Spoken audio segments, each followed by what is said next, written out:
In 17 AD, the Romans settled this area and discovered the region's most valuable commodity, salt. They used it for medicinal purposes, as a food preservative, and the Romans even paid their legionnaires with the white gold, hence the term we use today, salary, from the Latin salarium, referring to the salt allotment issued to Roman soldiers for money. The name Salzburg, meaning Salt Castle, was first mentioned in 755 AD. Appropriately, the jade-green river flowing through Salzburg was also given a name, Salzach, or Salt River, not because of any salt content, but for the prosperous river trade that transported the white gold downstream to the Inn River, which flowed into the Danube River and eventually the Black Sea and into the coffers of powerful Asian rulers. The city of Salt flourished, and over the next 1,000 years it became a wealthy archbishopric, an independent principality ruled by the archbishop. In 1803, Napoleon's troops arrived and secularized the millennium-old diocese, forcing the last archbishop to flee to Vienna. It wasn't until 1816 that Salzburg actually became part of Austria. Today, the antique settlement on the Salt River has never looked better, with its cobbled lanes, ornate fountains, glorious church steeples, and its 11th century powerhouse fortress pronouncing the skyline. It is the birthplace of the legendary Wolfgang Amadeus Mozart and the unforgettable setting for arguably the most popular musical film of all time, The Sound of Music. Tourism is Salzburg's #1 money spinner, attracting more than 7 million visitors annually. I, your humble narrator, have personally escorted some 6,000 guests through the city, and not one was ever disappointed. Now it is your turn to marvel in the majesty that is this quaint destination, Salzburg.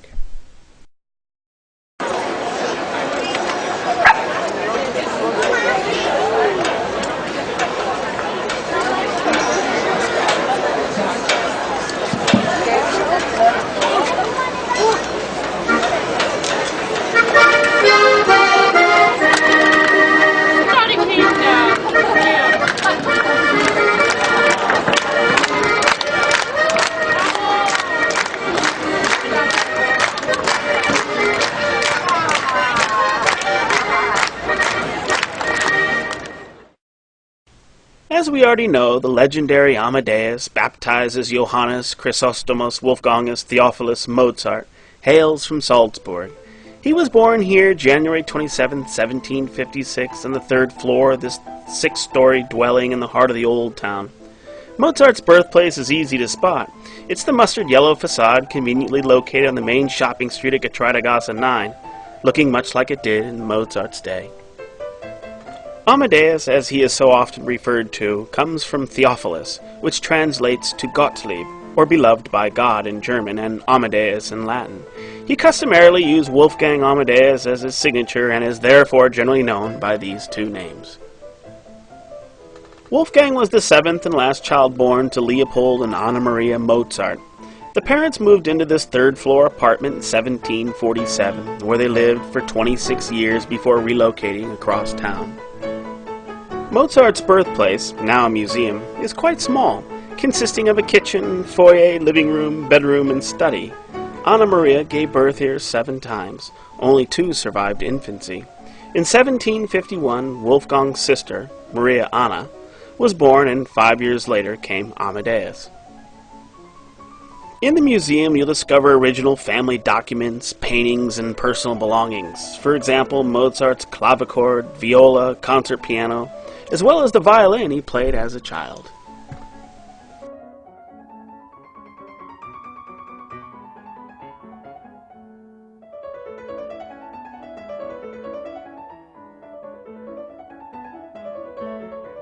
Complete without a stroll through the grounds of St. Peter's Monastery. It is here that Salzburg was established more than 1,300 years ago, when a certain Bishop Rupert formed a diocese on the ruins of the former Roman settlement. In the center of this slide is St. Peter's Church, built from 1130 to 1143. Lavish renovations during the Baroque and Rococo periods of 17th and 18th centuries have transformed the interior of this must-see church into the region's most spectacular. It is within this hallowed structure that Bishop Rupert is buried. You will find him midway along the right aisle.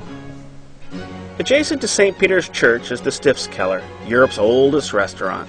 Take a guess at how old you think it might be. Give up? Believe it or not, it dates from the year 803.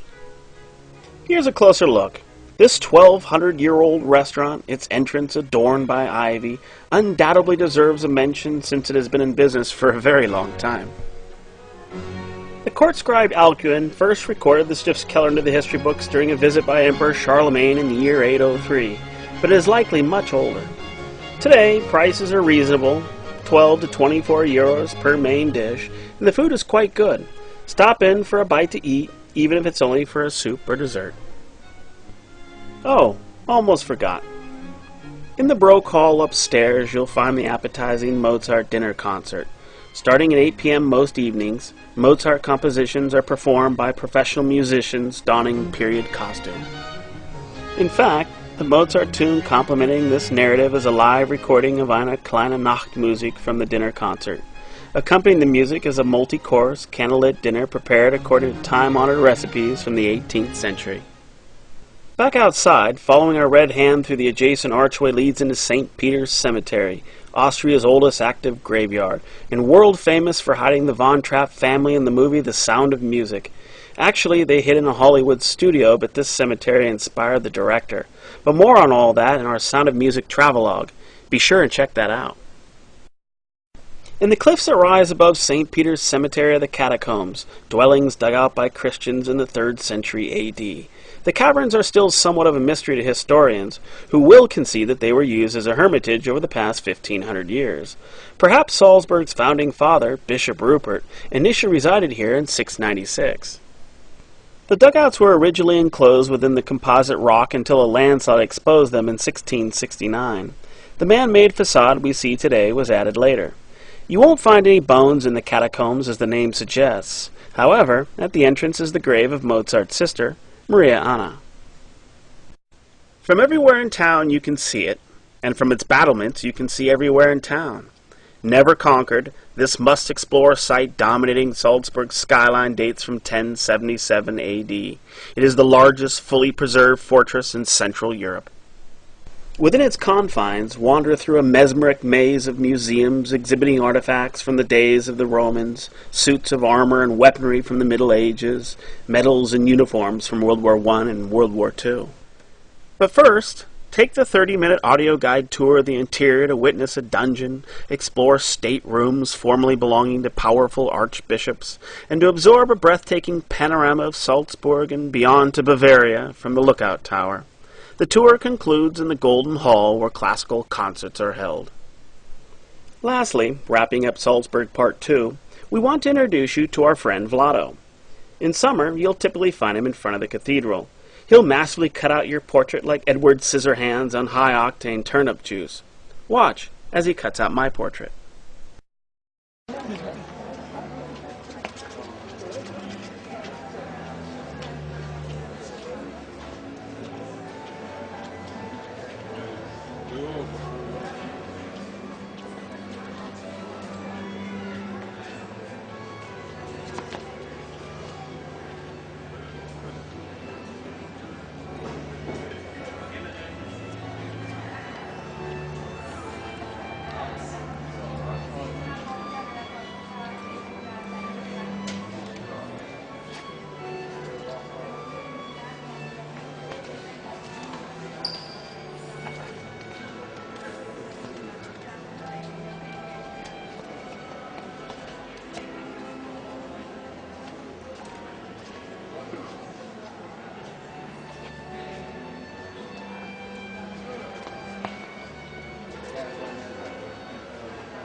Thank you! Danke! Negativ, positiv! Nicht an! Danke jetzt! So, so! Casanova! Let's say hold it. Seti! Turn sideways. Turn sideways. That's Part 3 in the beautiful Mirabelle, everybody's favorite gardens. A wander through its fragrant reserve is a trip highlight. Sound of Music fans especially love Mirabelle because the Von Trapp children, plus one governess, don specially tailored curtains and frolic through the gardens singing Do-Re-Mi. The palace at the back of the gardens came first in 1606, when the crafty Archbishop Wolf Dietrich needed something cozy for his mistress, and her 15 children. The immaculate Baroque gardens were landscaped a century later and have been a magnet for locals and tourists ever since. Adjacent to the rose garden, where the path arcs into the grass, you'll behold a wowing view. Wow. Salzburg's cathedral is the largest Baroque structure north of the Alps, having the capacity to hold more than 10,000 people. Fittingly, Mozart was baptized here in 1756, and the huge organ you'll see inside he often played. Atop the cathedral is a statue of Jesus, flanked by Moses on the right and Elijah on the left. Midway up the facade are the four evangelists, John, Paul, George, and Ringo. Matthew, Mark, Luke, and John. Just above them are two angels holding a crown. If we walk beyond the statue of the Virgin Mary in the middle of the square, we can line up Mary's head beneath the angels. We then pace forward, and the angels crown her. Neat, huh?